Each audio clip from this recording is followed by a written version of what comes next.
إن الحمد لله نحمده ونصلي على رسوله الكريم أما بعد أعوذ بالله من الشيطان الرجيم بسم الله الرحمن الرحيم সবাই দোয়া পড়ব রব্বি ইশরাহ লি সাদরি ওয়া ইয়াসসির লি আমরি ওয়াহলুল উকদাতাম মিন লিসানি ইয়াফকাহু কওলি اللهم فقهنا في الدين وعلمنا التأويل اللهم اجعلنا منهم الذين آمنوا وعملوا الصالحات وتواصوا بالحق وتواصوا بالصبر أعوذ بكلمة الله التامات من شر ما خلق بسم الله الذي لا يضر مع اسمه شيء في الأرض ولا في السماء وهو الله আমরা শুরু করছি আমাদের আজকের সাপ্তাহিক তালিমি বৈঠক। আজকের তালিমে ইনশাআল্লাহ তাআলা আমরা গত দার্সের মতোই আল কোরআনুল কারীম থেকে নতুন একটা সূরা নিয়ে কথা বলবো। আমাদের আজকের নির্ধারিত সূরা হচ্ছে সূরাতুল ইখলাস। সূরাতুল ইখলাস। আচ্ছা, প্রথমে আসি যে সূরা শব্দের অর্থ কি। সূরা শব্দের অর্থ কি? অধ্যায়, অনুচ্ছেদ, চ্যাপ্টার। সূরা শব্দের আরেকটা অর্থ আছে, সেটা হলো উঁচু স্থান। উঁচু স্থান বা চূড়া। চূড়া যেমন আমরা বলি পাহাড়ের চূড়া, এরকম উঁচু স্থান। এমনি সূরা বলতে অধ্যায়, অনুচ্ছেদ, চ্যাপ্টার বোঝায়, পাশাপাশি উঁচু স্থানও বোঝায়। তো সূরাতুল ইখলাস যেটা, অন্যান্য সূরাগুলোর ক্ষেত্রে আপনারা খেয়াল করবেন যে সূরার নাম ওই সূরার মধ্যে নির্ধারিত কোনো শব্দের মধ্যেই আছে। যেমন সূরা ফালাক, কুল আউযু বিরাব্বিল ফালাক, এখানে ফালাক শব্দ মওজুদ আছে। কুল আউযু বিরাব্বিন নাস, সূরার নাম সূরা নাস। এরকমই সূরাতুল বাকারা, সূরা বাকারার মধ্যে বাকারা শব্দ আছে কি নাই? আলে ইমরানের মধ্যে আলে ইমরান শব্দ আছে না? সূরা ইখলাসের মধ্যে ইখলাস শব্দ নাই।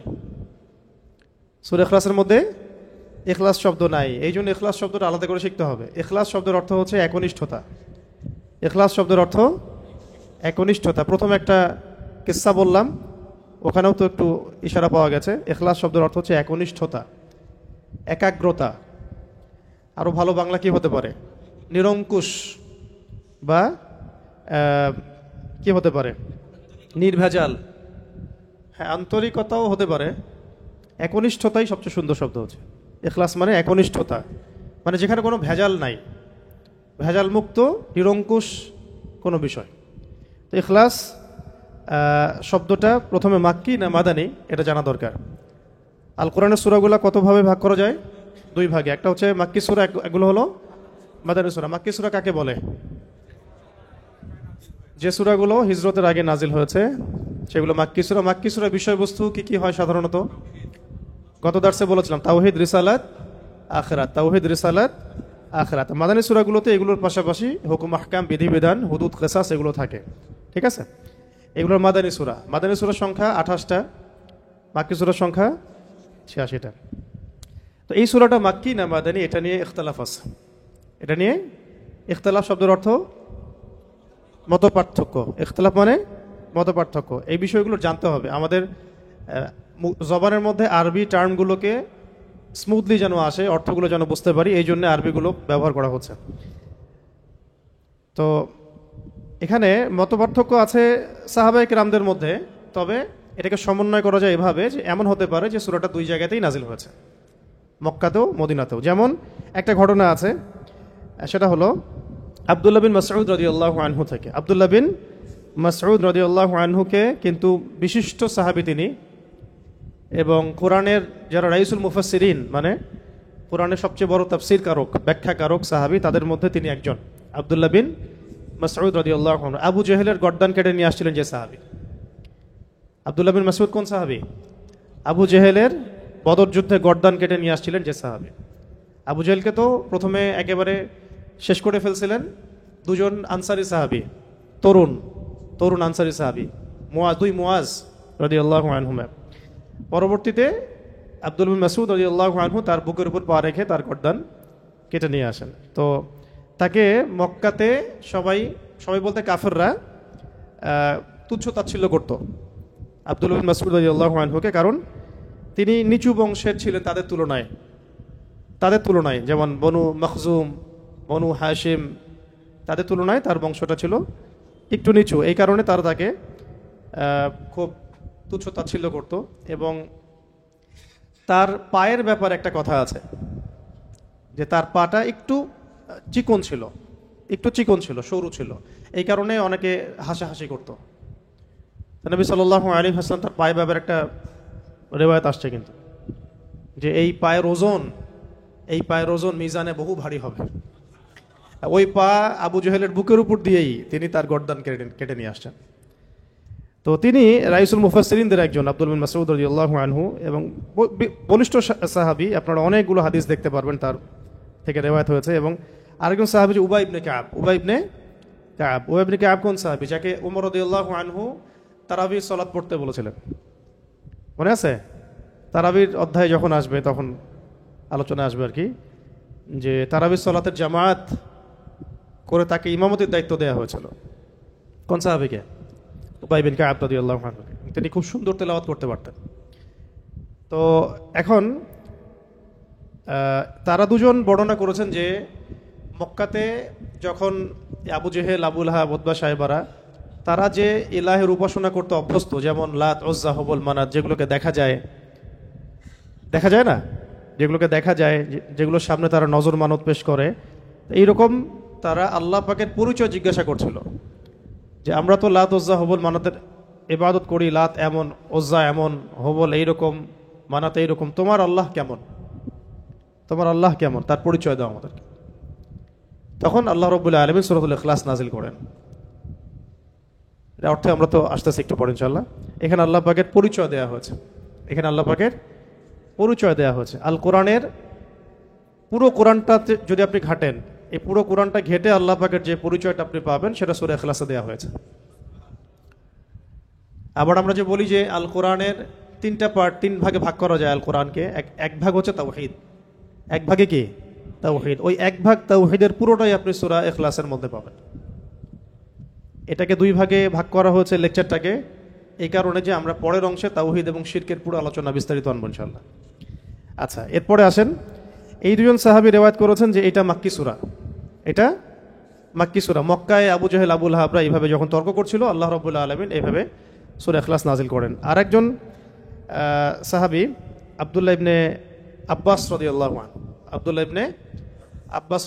আনহু, উনিও বিখ্যাত সাহাবী, রাসূল সাল্লাল্লাহু আলাইহি ওয়াসাল্লামের চাচাতো ভাই আব্বাস রাদিয়াল্লাহু আনহু ছেলে। তো আব্দুল্লাহ ইবনে আব্বাস রাদিয়াল্লাহু আনহুকেও কিন্তু রাইসুল মুফাসসিরিন ধরা হয়।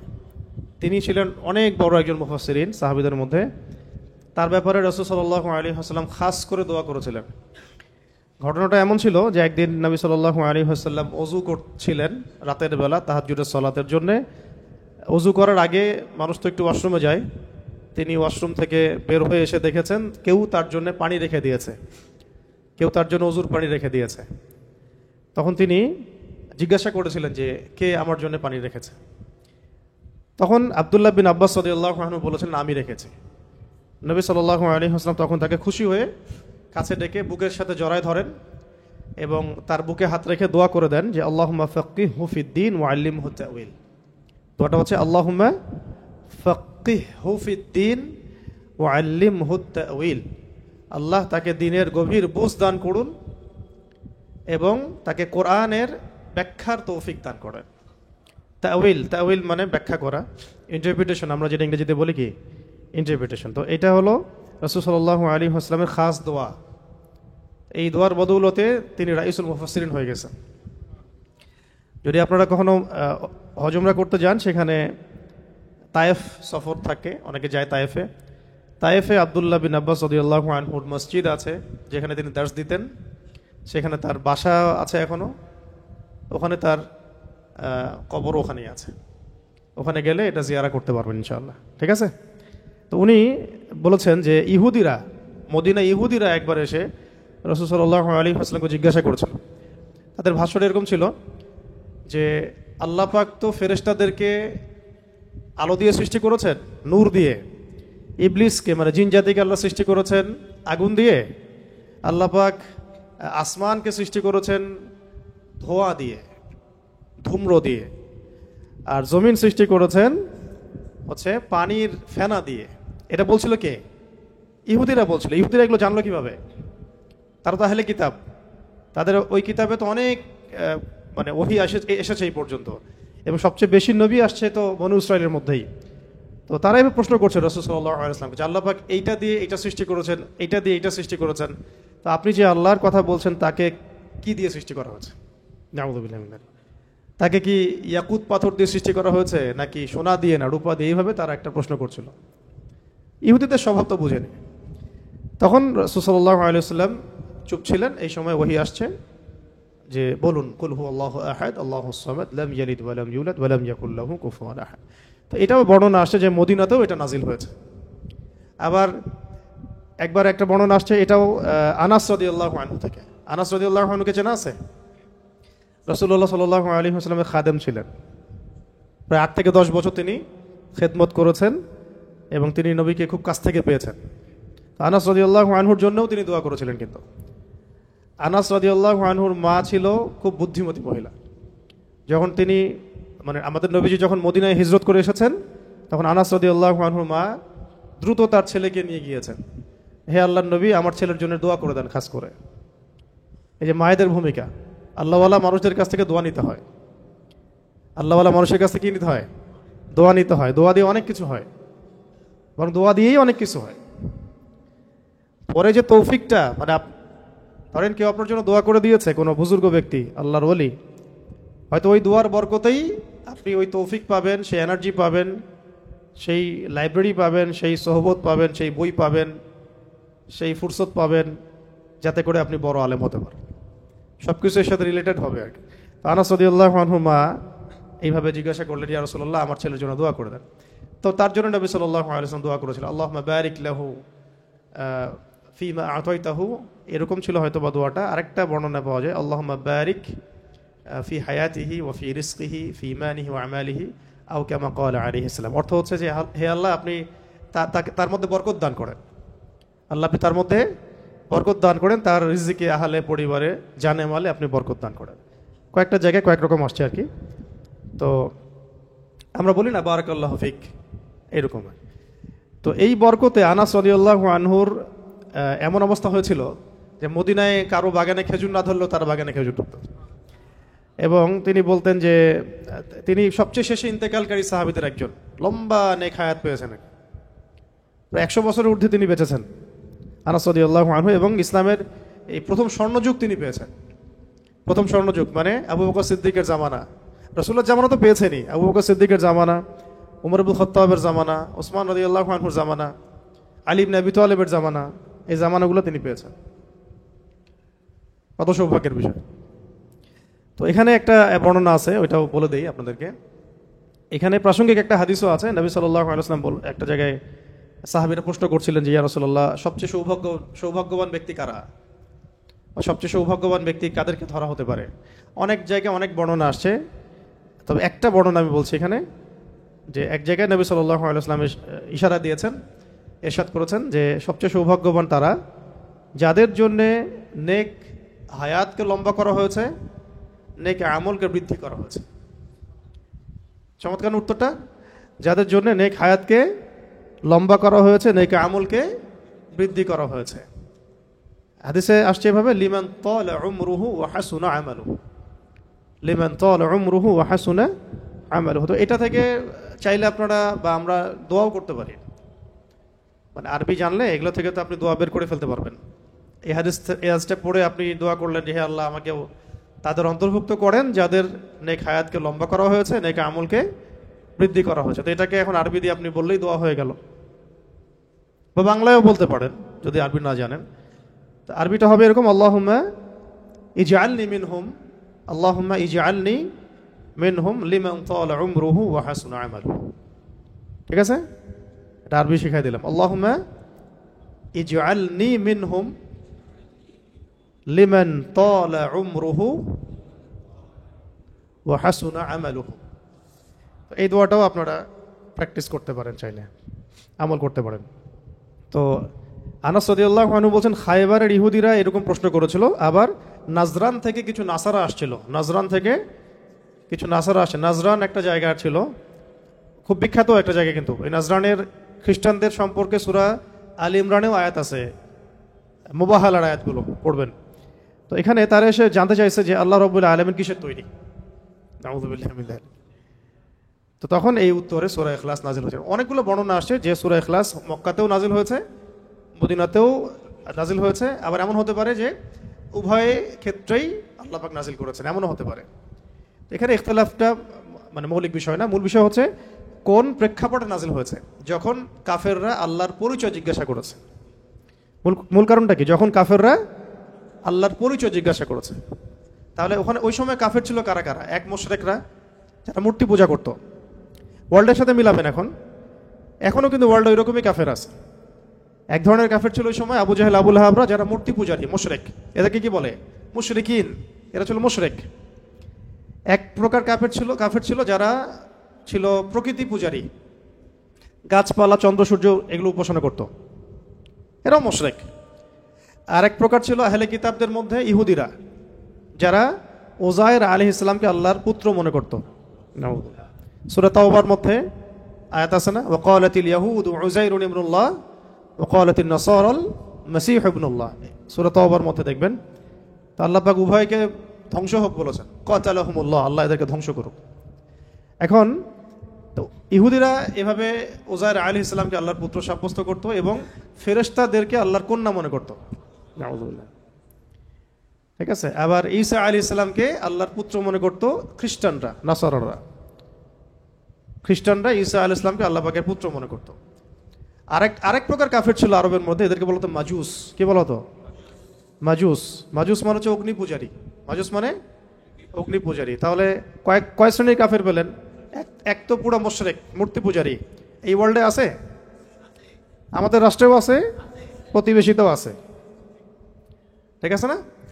2 নম্বর হচ্ছে প্রকৃতি পূজারী। প্রকৃতি পূজারীও কিন্তু আমাদের সমাজে আছে। এক প্রকার ছিল কাফের, ওই সময় নাস্তিকও ছিল। এই দলিলটা সূরা মুমিনুনের মধ্যে আছে। এক প্রকার নাস্তিক ওই সময় ছিল। আমরা তো মনে করি যে নাস্তিকতাটা আসছে মনে হয় এই মডার্ন যুগেই, আসলে এমন না বিষয়টা। এক প্রকার কাফের ছিল ওই সময়ও, যারা বলতো যে ইন হিয়া ইল্লা হায়াতুনা দুনিয়া নামুতু ওয়া নাহইয়া ওয়া মা নাহনু বিমাবউসিন। সূরা মুমিনুন পড়তে গেলে এটা পাবেন। তারা বলতো যে এই দুনিয়ায় আমাদের জন্য সবকিছু, আমরা কখনো পুনরুত্থিত হব না, এখানেই আমরা বাঁচি, এখানেই মরি। তারা কোনো ঈশ্বরে বিশ্বাস করতো না, মানে আল্লাহ বিশ্বাস করতো না। এটা নাস্তিকতা তো এখন ওয়ার্ল্ডে আছে। এক প্রকার ছিল ইহুদি কাফের, যারা বিশ্বাস করতো উযায়ের আলাইহিস সালাম আল্লাহ পাকের পুত্র, নাউযুবিল্লাহ। ফেরেশতাদেরকে তারা আল্লাহর কন্যা মনে করতো, নাউযুবিল্লাহ। হ্যাঁ, আর খ্রিস্টানরা মনে করতো যে ঈসা আলাইহিস সালাম আল্লাহ পাকের পুত্র। তো এই কনসেপ্টগুলো তৎকালীন সময় ছিল, এখনো এই ওয়ার্ল্ডে তারা এইভাবেই আছে। এই জন্য এদেরকে বলা হয় মাগদুব এবং দাল্লিন। এই জন্য সূরা ফাতিহা আমরা পড়ি যে গায়রিল মাগদুবি আলাইহিম ওয়ালাদ-দাল্লিন। আল্লাহ মাগদুবদের অন্তর্ভুক্ত করো না আমাদেরকে, মানে ইহুদিদের অন্তর্ভুক্ত করো না, ওয়াদ-দাল্লিন এবং নাসারাদের অন্তর্ভুক্ত করো না। এই জন্য ইব্রাহিম আলাইহিস সালাম সম্পর্কে কথা আসলে দেখবেন এই 3টাই মেনশন করা হয়। মা কানা ইব্রাহিমু ইয়াহুদিয়্যান ওয়ালা নাসরানিয়্যা ওয়ালাকিন কানা হানিফান মুসলিমা, ওয়ালাকিন কানা হানিফান মুসলিমা। আরেকটা সূরা আছে ওয়ামা কানা মিনাল মুশরিকিন। তাহলে ইব্রাহিম আলাইহিস সালাম ইহুদি ছিল না, নাসারা ছিলেন না, এবং তিনি মূর্তি পূজারীও মুশরিকও ছিলেন না, তিনি ছিলেন একনিষ্ঠ মুসলিম। তো এই কারণে আকীদা পরিষ্কার করে ফেলতে হবে আর কি। এই ওয়ার্ল্ডের মধ্যে শুধুমাত্র মুসলিমরাই আল্লাহ রাব্বুল আলামিনকে এক সাব্যস্ত করে, আহাদ সাব্যস্ত করে, আহাদ, এবং তাকে মুসলিমরাই শুধু আস-সামাদ সাব্যস্ত করে। এবং আমরাই বিশ্বাস করি তিনি কাউকে জন্ম দেন নাই, লাম ইয়ালিদ ওয়ালাম ইউলাদ, এবং আমরাই বিশ্বাস করি ওয়ালাম ইয়াকুল লাহু কুফুয়ান আহাদ, তার সমতুল্যর কিছু নাই। তো এটা কিন্তু অন্য কোনো ধর্মের মধ্যে এই কনসেপ্ট নাই, কিন্তু না হিন্দু ধর্মে আছে, না খ্রিস্টান ধর্মে, না বৌদ্ধ ধর্মে, না মাজুস অগ্নি পূজারীদের মধ্যে। তো মাজুস কারা ছিল? পারস্যের মানুষরা মাজুস ছিল। এখনকার ইরাক ইরানের কন্টিনেন্টে ছিল পারস্যের মানুষরা, ওই সময় ওদেরকে মাজুস বলা হতো। তো এখনও এই মাজুসি এই ধর্ম সরাসরি না থাকলেও মুসলিমদের মধ্যে কিন্তু এই সমস্যাগুলো আবার আসছে আর কি। দেখবেন কোনো কালচারাল কোনো প্রোগ্রাম হইলে মোমবাতি প্রজ্বলন হয়। সেদিনও দেখলাম অনলাইনে আমরা মোমবাতি প্রজ্বলন করে গান গাওয়া হচ্ছে। মোমবাতি প্রজ্বলন করে গান গাওয়া, আগুনকে সম্মান করে, এগুলো মাজুসদের কাজ, মাজুসি ধর্মের। এদের সাথে আমাদের যুদ্ধ হয়েছে, ভয়াবহ যুদ্ধ হয়েছে তাদের সাথে। কাদেসিয়ার যুদ্ধ হয়েছে মাজুসিদের সাথে। কাদেসিয়া যুদ্ধের হিস্ট্রি পড়লে দেখবেন 8,500 মুসলিম শহীদ হয়েছে ওই যুদ্ধে। কত হাজার? 8,500 যুদ্ধ, মুসলিম শহীদ হয়েছে।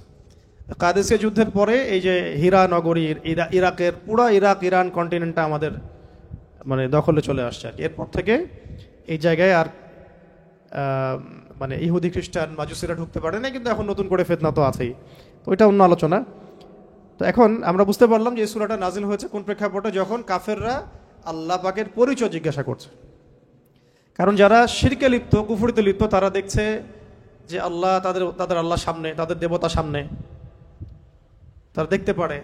কেউ মনে করে যে আল্লাহ মানে ঈশ্বর মনে হয় এমনই যার পুত্র আছে নাউজুবিল্লাহ, কন্যা আছে নাউজুবিল্লাহ, যিনি মনে হয় কোনো কিছু সৃষ্টি, যার কোনো মাধ্যম আছে ইত্যাদি। ওরা এভাবেই এই আইডিওলজিতেই তারা বিশ্বাসী ছিল।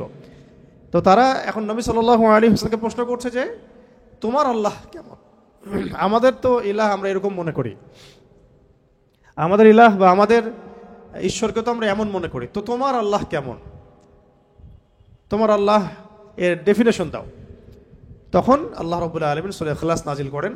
ইখলাস মানে একনিষ্ঠ খালেস তাওহীদ, খালেস তাওহীদ। এখানে এই সূরার মধ্যে তাওহীদ আছে, খালেস তাওহীদ, যেটা তাওহীদ হচ্ছে আমাদের দ্বীনের মূল ভিত্তি। তাওহীদ নাই, দ্বীনের কোনো কিছুই বাকি নাই। তাওহীদ যার মধ্যে নাই, দ্বীনের কিছুই বাকি নাই। তো তাওহীদ, রিসালাত, আখিরাত, আমাদের দ্বীনের তিনটে স্তম্ভ কি? তাওহীদ, রিসালাত এবং আখিরাত। তো তাওহীদের মূল বুনিয়াদ এই সূরার মধ্যে আল্লাহ পাক নাজিল করে দিয়েছেন। আল্লাহ পাক তখন বললেন বিসমিল্লাহির রহমানির রহিম, কুল, হে নবী আপনি বলে দিন। মুআউযিযাতাইনের সাথে সূরা ফালাক নাসের সাথে ইখলাসও আমল করতে হয় সকাল সন্ধ্যায় এবং রাতে, কিন্তু তাফসীরে আমরা এটা আলাদা করে আলোচনা করছি, কারণ প্রসঙ্গটা আলাদা, নাজিলের প্রেক্ষাপটটা আলাদা। আল্লাহ পাক বলছেন কুল, আপনি বলুন হে নবী, হুয়াল্লাহু আহাদ, হুয়া মানে তিনি, হুয়া মানে তিনি, আল্লাহ মানে আল্লাহ, আহাদ মানে এক। কুল মানে বলুন, হুয়া মানে তিনি, আল্লাহ মানে আল্লাহ, আহাদ মানে এক। কি অ্যান্সারটা দিলেন? বলেন, আপনি বলেন হে নবী, আল্লাহ এক। তোমরা যে এতগুলো দেবদেবীর উপাসনা করো, এটা আল্লাহ না। তোমরা যে এরপরে আসতেছে এই আল্লাহ এক বলে সমস্ত বহুত্ববাদীদের ভিত্তি ভেঙে দেওয়া হলো, তাই না? যত বহুত্ববাদী আছে সব ভিত্তি এক শব্দে শেষ করে দেওয়া হলো। বলুন আল্লাহ যিনি হবেন তাকে এক হতে হবে। আর এই সূরা নাজিলের আগে মক্কা একটা ঘটনা ঘটেছিল। সেটা হচ্ছে বেলাল রাদিয়াল্লাহু আনহুকে প্রচন্ড নির্যাতন করা হচ্ছিল, বিকজ তিনি ইসলাম কবুল করেছিলেন।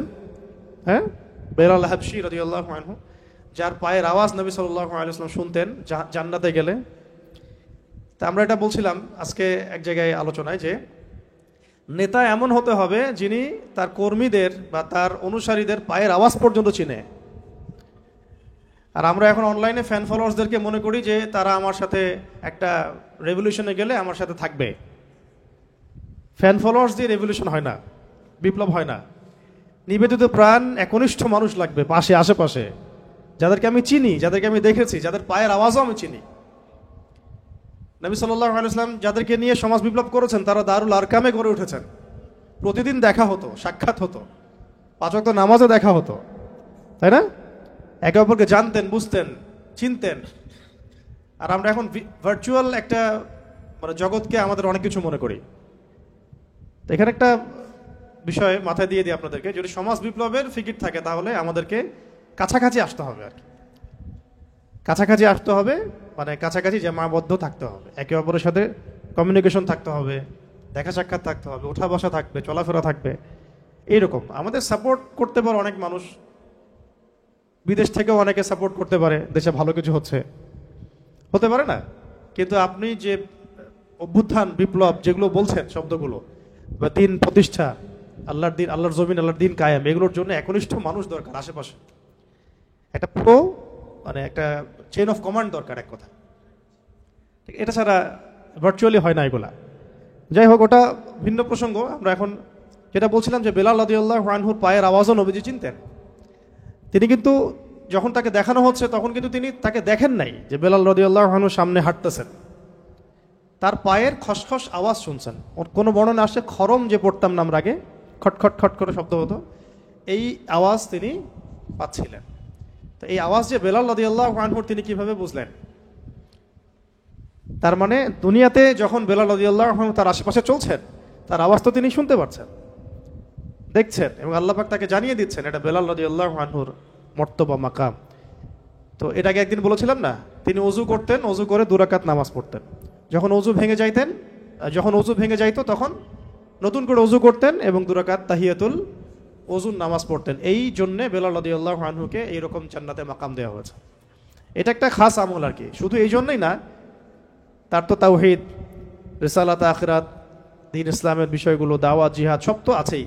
এটা খাস খুসুসি আমল, আমরা বলি না সবার কিছু খুসুসি আমল থাকে, এইটা একটা খুসুসি আমল ছিল বেলাল রাদিয়াল্লাহু আনহু। তো বেলাল রাদিয়াল্লাহু আনহুকে উমাইয়া বিন খালাফ, কি নাম, উমাইয়া বিন খালাফ মারাত্মক অত্যাচার করেছিল, মারাত্মক, মানে এটা তো আসলে বললে বোঝানো যাবে না। মানে একটা মানুষকে মারতে মারতে রাস্তা দিয়ে নিয়ে যাওয়া, গলার মধ্যে রশি টেনে ছেঁচড়ানো, পাথর দিয়ে চাপা দেয়া, বালুর মধ্যে শুইয়ে রাখা। যারা আরবে গিয়েছেন বা যাওয়া আসা করেন তারা ওখানকার গরম সম্পর্কে জানেন, কিছুটা ধারণা আছে। তো ওই রকম গরমের মধ্যে মরুভূমিতে একজন মানুষকে শুইয়ে রাখা আর উপরে পাথর চাপা দেয়া কত কঠিন বিষয়। বেলাল রাদিয়াল্লাহু আনহুকে বলা হচ্ছিল যে তুমি ধর্ম ত্যাগ করতে হবে না, খালি বলো যে লাতের কসম, উজ্জার কসম, খালি এতটুকু বলো, তোমার আল্লাহকে গালিও দেওয়া লাগবে না, তুমি খালি বলো লাতের কসম, উজ্জার কসম। আর তিনি বারবার বলছিলেন আহাদুন আহাদ, আহাদুন আহাদ।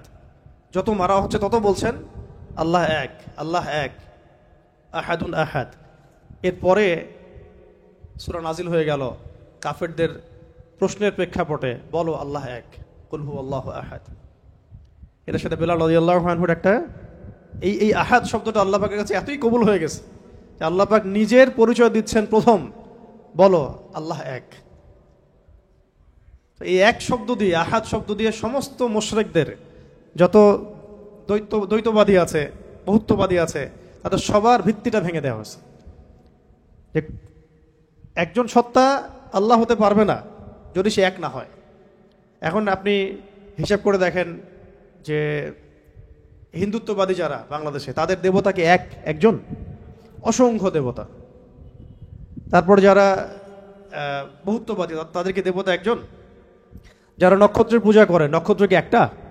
সূর্য কি আসলে একটা? এরকম অসংখ্য সূর্য আছে। আমাদের সৌরজগতে আমরা একটা দেখতেছি, এই গ্যালাক্সিতে কত সূর্য আছে? বহু সূর্য আছে। এমন অনেক গ্রহ আছে যে গ্রহগুলোর মধ্যে একাধিক চাঁদ আছে। চাঁদ কি একটা? গাছ কি একটা? নদী কি একটা? পাহাড় পর্বত কি একটা? যার উপাসনা আমি করব তিনি এক হইতে হবে, এমন একজন যার কোনো মানে দ্বিতীয় কোনো সত্তা যার নাই, অদ্বিতীয় তিনি। খেয়াল করে দেখবেন এখানে ওয়াহেদ শব্দ আনা হয় নাই। ওয়াহেদ মানে কিন্তু এক, ঠিক আছে? ওয়াহেদের আবার এরপরে আপনি ইসনান, সালাসা, আরবা এগুলোতে যেতে পারবেন, 2, 3, 4 যেতে পারবেন, কিন্তু আহাদ আলাদাভাবে আনা হয়েছে, এর ওয়াহেদ শব্দটা আনা হয় নাই। এখানে অনেক ব্যাপার আছে। তো এখানে মূল কথা হচ্ছে, প্রথম কথা যে যিনি আল্লাহ হবেন তাকে এক হতে হবে। বা এমন কোন সত্তা আল্লাহ হওয়ার বা ইলাহ হওয়ার দাবি করতে পারবে না যার বহু বচন আছে, যার ডুপ্লিকেট আছে, যার দ্বিতীয় ভেরিয়েন্ট আছে, ভার্সন আছে, তিনি কখনো আল্লাহ হতে পারবেন না। এখানে সমস্ত মুশরিকদের আল্লাহু আহাদ, হে নবী বলেন আপনি যে তিনি আল্লাহ এক, বলে দিন যে তিনি আল্লাহ এক। আল্লাহু আকবার। তারপরে আচ্ছা, এখানে একটা প্রাসঙ্গিক কথা আছে, পরে ভুলে যাবো না, বলে দিই। মাঝে মাঝে এমন হয় যে কিছু কথা লিখে নিয়ে আসি না, কিন্তু নোট করে আসি না, কিন্তু মনের মধ্যে আসে, চলে আসে, পরে বলবো করে ভুলে যাই আর কি। এখানে একটা আমল আছে, এটা আপনাদেরকে শিখাই দিই। অনেকেই চায় যে আমার দোয়াটা কবুল হোক, সবাই চায় আমার দোয়া কবুল হোক। দোয়া কবুলের তো অনেক শর্ত আছে, তাই না? অনেকগুলো আমল আছে, শর্ত আছে, অনেক সময় আছে, এগুলো মোটামুটি আপনারা জানেন। তো একটা বিষয় আমি বলছি আজকে, একটা দোয়া আছে যে দোয়াটা, যে কথাগুলো দোয়ার শুরুতে বললে এই দোয়াগুলো কবুল হবে ইনশাল্লাহ, এই বিষয়ে আপনি নিশ্চিত থাকতে পারেন। যদি আপনার রিজিক হালাল হয়, ওই শর্তগুলো যদি পূরণ হয়, রিজিক হালাল হয়, বৈধ দোয়া হয়, হ্যাঁ, হারাম কিছু চাচ্ছেন না আপনি, বৈধ বিষয় চাচ্ছেন, হালাল খেয়ে চাচ্ছেন, এই শর্তগুলো পূরণ করে দোয়া করার আগে এই কথাগুলো বললে দোয়া কবুল হবে ইনশাআল্লাহ। আমি তো আর বলতে পারবো না 100% কবুল হবে, এটা তো আমার পক্ষে বলা সম্ভব না। কিন্তু সবচেয়ে শক্তিশালী যে ওসিলাগুলো দোয়া কবুল করানোর জন্য সেটা এটা একটা। আমাকে যদি বলেন যে আপনার জানা মতো সবচেয়ে বেস্ট ওসিলা কোনটা দোয়া কবুল, আমি বলবো এটাই। এটার সাথে আরো একটা আছে, ওটা আরেকদিন বলবো ইনশাআল্লাহ। সেটা হচ্ছে আপনি আল্লাহ রাব্বুল আলামিনের এই একত্ববাদের ওসিলা দিয়ে দোয়া করবেন। আল্লাহ পাকের এই তাওহীদের ওসিলা দিয়ে, একত্ববাদের ওসিলা দিয়ে দোয়া করবেন। এইভাবে বলা, পরে শুনে আপনারা মুখস্থ করে নিয়েন। দোয়া করার আগে আল্লাহ পাকের প্রশংসা করা, আলহামদুলিল্লাহটাও আল্লাহ পাকের প্রশংসা, এবং রাসূল সাল্লাল্লাহু আলাইহি ওয়াসাল্লামের প্রতি দরুদ শরীফ পড়া একবার, অন্তত একবার, চাইলে আপনি অনেক পড়তে পারেন। এরপরে যে বিষয়টা আপনি চাচ্ছেন তার আগে বলা যে আল্লাহুম্মা ইন্নী আসআলুকা বিআন্নী, আগে বলে নেই, আল্লাহুম্মা ইন্নী আসআলুকা বিআন্নী আশহাদু আন্নাকা আনতাল্লাহ লা ইলাহা ইল্লা আনত আল আহাদ আস-সামাদ আল্লাযী লাম ইয়ালিদ ওয়া লাম ইউলাদ ওয়া লাম ইয়াকুল লাহু কুফুয়ান আহাদ। সূরা ইখলাস যে জানে সে এটা সহজেই বলতে পারবে। আল্লাহুম্মা ইন্নী আসআলুকা বিআন্নী আশহাদু আন্নাকা আনতাল্লাহ লা ইলাহা ইল্লা আনতাল আহাদ আস-সামাদ আল্লাযী লাম ইয়ালিদ ওয়া লাম ইউলাদ ওয়া লাম ইয়াকুল লাহু কুফুয়ান আহাদ। এরপরে আপনি দরুদ শরীফ পড়ে দোয়া করা শুরু করবেন, ইনশাআল্লাহ দোয়া কবুল হয়ে যাবে। তাই যে ওজিফা বলে দিলাম, এখন হাদিয়া তোফা বাড়ায় দিয়েন, ঠিক আছে ইনশাআল্লাহ? ওকে, আচ্ছা, এটা পরীক্ষিত আমল, ইনশাআল্লাহ দোয়া কবুল হবে ইনশাআল্লাহ। আরও যদি সুন্দর করতে চান তাহলে আল্লাহুম্মা ইন্নী আসআলুকা বিআন্নী আশহাদু আন্নাকা আনতাল্লাহ, এর সাথে লা ইলাহা ইল্লা আনতাল আহাদ আল ওয়াহিদ আস-সামাদ আল্লাযী লাম ইয়ালিদ ওয়া লাম ইউলাদ ওয়া লাম ইয়াত্তাখিয ওয়ালাদান ওয়া লাম ইয়াকুল লাহু শারীকুন ফিল মুলক। আরও বলা যায় ওয়া লাম ইয়াকুল লাহু কুফুয়ান আহাদ। আরেকটা আছে আল্লাহুম্মা ইন্নী আসআলুকা বিআন্নী আশহাদু আন্নাকা আনতাল্লাহ লা ইলাহা ইল্লা আনতাল হান্নান আল মান্নান বাদিউ আস-সামাওয়াতি ওয়াল আরদ ইয়া যাল জালালি ওয়াল ইকরাম ইয়া হাইয়্যু ইয়া কাইয়্যুম বিরহমাতিকা আস্তাগীথ। এইটা দিয়ে দোয়া করা যেতে পারে শুরুতে, ঠিক আছে? এগুলো আমল করবেন ইনশাআল্লাহ। প্রথমটা তো সহজ, ওইটা বললাম, আল্লাহুম্মা ইন্নী আসআলুকা। একা দোয়া করলে আল্লাহুম্মা ইন্নী আসআলুকা, একসাথে করলে আল্লাহুম্মা ইন্না নাসআলুকা। একা করলে আল্লাহুম্মা ইন্নী আসআলুকা, একসাথে করলে তখন আল্লাহুম্মা ইন্না নাসআলুকা বিআন্নী আশহাদু আন্নাকা আনতাল্লাহ লা ইলাহা ইল্লা আনতাল আহাদ আস-সামাদ আল্লাযী লাম ইয়ালিদ ওয়া লাম ইউলাদ ওয়া লাম ইয়াকুল লাহু কুফুয়ান আহাদ। এর অর্থ হচ্ছে, হে আল্লাহ, আমি এই ওসিলায় তোমার কাছে প্রার্থনা করছি, আর এটা জেনে আমি তোমার কাছে প্রার্থনা করছি, এইটার দাবি দিয়ে আমি তোমার কাছে প্রার্থনা করছি যে তুমি এক, তুমি অমুখাপেক্ষী, তুমি কাউকে জন্ম দাও নাই, কারো কাছ থেকে তুমি জন্ম নেও নাই, তোমার সমতুল্য কিছু নাই। এইটার ওসিলা দিয়ে আল্লাহ আমি তোমার কাছে প্রার্থনা করতেছি। এর চেয়ে বড় ওসিলা হয়? তাওহীদের চেয়ে বড় ওসিলা হয় না। এরপরে আরেকদিন আরেকটা ইনশাআল্লাহ শিখাই দেব। এটা গেল ওই যে বললাম বেলাল রাদিয়াল্লাহু আনহুর অত্যাচারের পরে নাজিল হওয়ার পর আল্লাহ রাব্বুল আলামিন প্রথম জানাই দিলেন যে বলো আল্লাহ রাব্বুল আলামিন এক। এই এক দিয়ে কি হয়েছে, সমস্ত বহুত্ববাদীদের যে ধর্মবিশ্বাসের যে ভিত্তি, এটাকে ভেঙে দেওয়া হয়েছে, ঠিক আছে? 2 নাম্বার হচ্ছে আল্লাহ পাক বললেন যে আল্লাহুস সামাদ, আল্লাহ অমুখাপেক্ষী শব্দটাকে সালাফগণ, আসলাফগণ, আকাবিরগণ অনেকভাবে ব্যাখ্যা করেছেন। আমি একটু ওইটা পড়ে শোনাই, তাহলে আপনাদের জন্য সুবিধা হবে। অমুখাপেক্ষিতাকে ইমামগণ কয়েকভাবে ব্যাখ্যা করেছেন যে আল্লাহুস সামাদ, এটাকে কয়েকটা ভাগে ভাগ করা যায়। যেমন একটু মনে রাখবেন, যেমন আব্দুল্লাহ বিন আব্বাস রাদিয়াল্লাহু আনহু, হাসান বসরি ও সাইদ ইবনে জুবাইর রাহমাতুল্লাহি আলাইহি বলেছেন যে এর অর্থ হচ্ছে আল্লাহ পাক নির্ভীক, যার কোনো ভয় নাই। আল্লাহুস সামাদ মানে আল্লাহ পাক নির্ভীক, যার কোনো ভয় নাই। এমনিতে আমরা বাংলা বুঝলাম আল্লাহুস সামাদ মানে আল্লাহ পাক অমুখাপেক্ষী, মানে যার কাউকে প্রয়োজন নাই, সমস্ত সৃষ্টির তাকে প্রয়োজন, এবং তিনি সমস্ত সৃষ্টি থেকে অমুখাপেক্ষী, কোনো জরুরত নাই সৃষ্টির কাছে তার। আল্লাহ পাক কারো কাছে রিজিক চান না, আল্লাহ পাক রিজিক চান না। এমন না যে আমরা সবাই আল্লাহর ইবাদত করলে আল্লাহ পাকের শক্তি বেড়ে যাবে, মোটেই না। আল্লাহ পাক যেমন ছিলেন তেমনই থাকবেন। আবার এমন না যে সব মানুষ যদি কুফরি করা শুরু করে আল্লাহ পাকের শক্তি কমে যাবে, কখনোই না। মানে এই পুরো বিশ্ব জাহান সৃষ্টি করার আগে আল্লাহ যেমন ছিলেন, আজও তেমন আছেন, চিরকাল তেমন থাকবেন। আল্লাহ পাক অমুখাপেক্ষী। অমুখাপেক্ষী মানে কারো প্রয়োজন নাই। এই জন্য একটা দোয়ায় আমরা বলি না যে আল্লাহুম্মা কফিনি বিহালালিকা আন হারামিক ওয়া আগনিনি বিফাদলিক আম্মান সিওয়াক, মানে আল্লাহ আপনি আপনার হালাল দিয়ে হারাম থেকে আমাকে বাঁচায় দেন এবং আপনি ছাড়া বাকি সমস্ত বিষয় থেকে আমাকে অমুখাপেক্ষী রাখেন। তা আমরা যদি আল্লাহর প্রতি মুখাপেক্ষী হই তাহলে অন্য মাখলুকের প্রতি আমরা কি মুখাপেক্ষী হব? তা আমরা সবার থেকে অমুখাপেক্ষী হয়ে গেলাম। আল্লাহ পাক তার পুরো সৃষ্টি থেকে কি অমুখাপেক্ষী। এটাকে as-সামাদ শব্দ দিয়ে ব্যাখ্যা করা হয়েছে। তো ইমাম আব্দুল্লাহ বিন আব্বাস রাদিয়াল্লাহু আনহুর ব্যাখ্যায় বললাম যে এটা বলা হচ্ছে যে তার কোনো ভয় নাই, তিনি নির্ভীক, তার কোনো ভয় নাই। ইমাম শাআবী রাহমাতুল্লাহি আলাইহি বলেন যে সামাদ হচ্ছেন তিনি যিনি পানাহার করেন না। এক এক স্কলার এক একভাবে আসলাফগণ ব্যাখ্যা করেছেন। ইবনে জুবাইর রাদিয়াল্লাহু রাহমাতুল্লাহি আলাইহি বলেন যে as-সামাদ শব্দের অর্থ হচ্ছে তিনি সমস্ত গুণ এবং কর্মে নিখুঁত, তিনি সমস্ত গুণ এবং কর্মে নিখুঁত।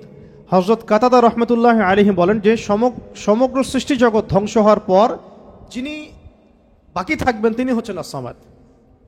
সমস্ত সৃষ্টি জগৎ ধ্বংস হয়ে যাওয়ার পরে যার অস্তিত্ব থাকবে তিনি হচ্ছেন as-সামাদ। তো সমাদের কত ব্যাখ্যা তারা করেছেন, ঠিক আছে। তারপরে ইকরিমা রাহমাতুল্লাহি আলাইহি বলেছেন যে যার উপর কারো মর্যাদা নাই তিনি হচ্ছেন as-সামাদ।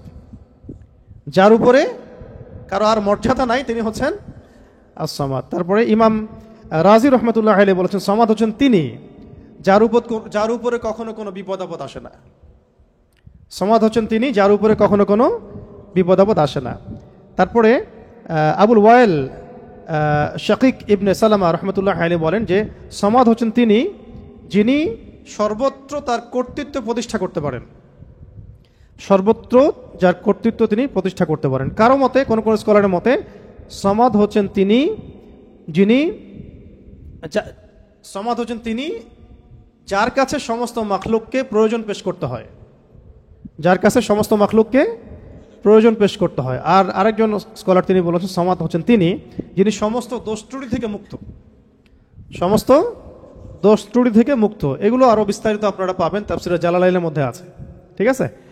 এখন এই সামাদ শব্দ দিয়ে তাহলে কি করা হচ্ছে, ওই বহুত্ববাদীদের পর যাদের ধর্মবিশ্বাস কিছুটা বাকি থাকে তাদের ভিত্তিটাকে গুড়িয়ে দেওয়া হচ্ছে। তো ইলাহ হতে হবে এমন যার কোনো ভয় নাই, যার কোনো ভয় তাকে কখনো স্পর্শ করে না।